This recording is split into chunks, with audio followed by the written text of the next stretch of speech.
Ma'am হোস্টেলে ভূত, আমি হোস্টেল বদলাবো।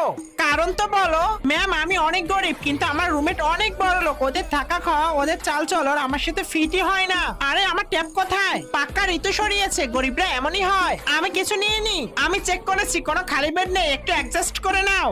ম্যাম আমিও রুম বদলাতে চাই, আমাদের রুমে অনেক ভূত, ওরা আমাদের লেভেলের না।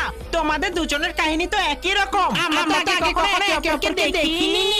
মাম্মি বলতো এই কলেজে আমার যমজ বোন আছে, আর ওইটা তুমি। হ্যাঁ আমি মাম্মির সাথেই থাকি, পরিস্থিতির কারণে গরিব। শুনেছি হোস্টেলে সবাই তোমাকে আলাদা করছে, আমাদের চেহারা একই রকম, কেমন হয় যে আমরা একে অপরের সাথে রুম বদলানি? ঠিক আছে, কিন্তু আমার ভয় লাগছে।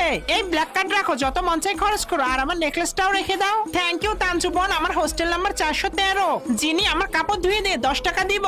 এত কম? আমিও 5 দিব। তোমাকে পেরেশান তো করছে না? থাকতে দে, এটা তো আমার নেল আর্টও হয় না। ঋতু পাগল তো হয়নি? পুরা নেল প্যাকেজ 8,990 টাকা। ঠিক আছে, আমার হয়ে গেলে এদেরও করে দিও। আজ আমার পক্ষ থেকে